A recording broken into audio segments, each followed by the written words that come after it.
नमस्कार। अब हम गीता की 10वां अध्याय शुरू करने जा रहे हैं। आप लोग ध्यानपूर्वक सुनिए। व्याख्या। अधर्म अन्याय के कारण दुर्योधन के मन में भय होने से वह अपनी सेना के विषय में सोचता है कि हमारी सेना बड़ी होने पर भी अर्थात पांडवों की अपेक्षा 4 अखोनी अधिक होने पर भी पांडवों पर विजय प्राप्त करने में है तो असमर्थ ही है, कारण कि हमारी सेना में मतभेद है। उसमें इतनी एकता, संगठ, निर्भयता, निसंकोचता नहीं है जितनी कि पांडवों की सेना में है।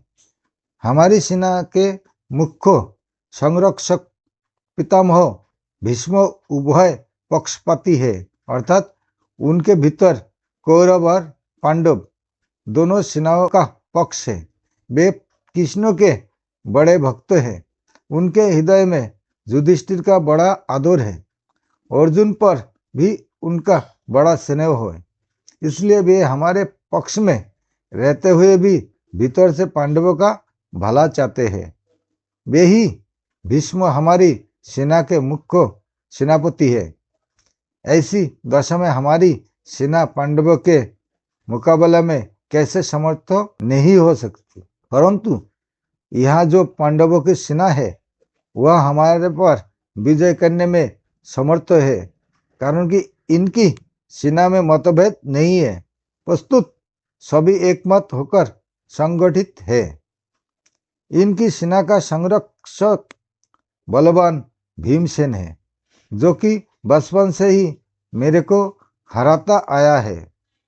यह अकेला ही मेरे सहित 100 भाइयों को मारने की प्रतिज्ञा कर चुका है, अर्थात यह हमारा नाश करने पर तुला हुआ है। इसका शरीर वज्र के समान मजबूत है। इनको मैंने जहर पिलाया था तो भी यह मरा नहीं।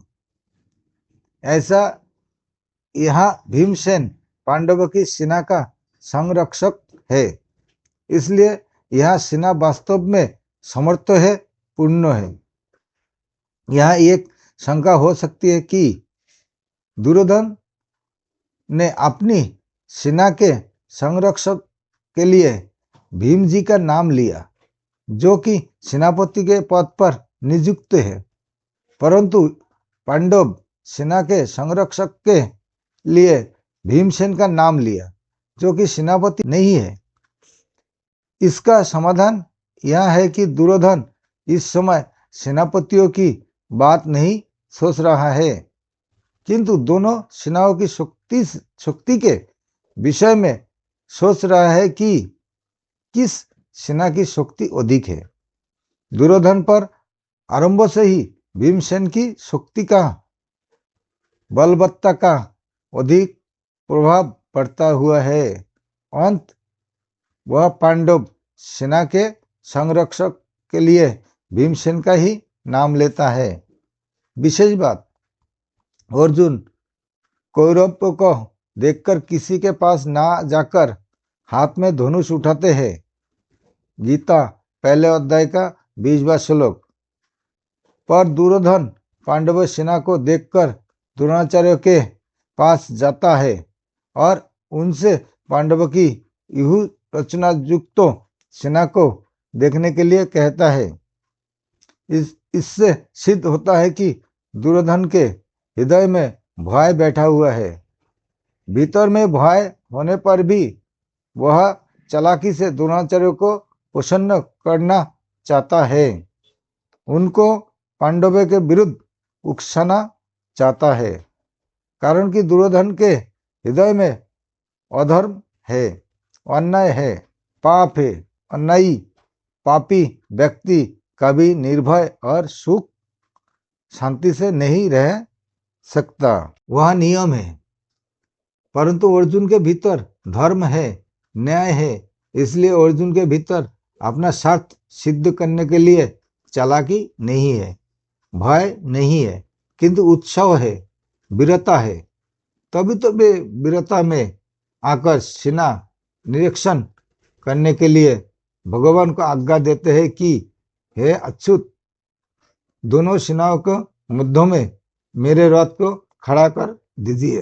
पहले अध्याय का 21वां श्लोक, इसका तात्पर्य है कि जिसके भीतर नाशवान धन संपत्ति आदि का आश्रय है, आदो है, और जिसके भीतर अधर्म है, अन्याय है, दुर्भाव है, उसके भीतर वास्तविक बल नहीं होता।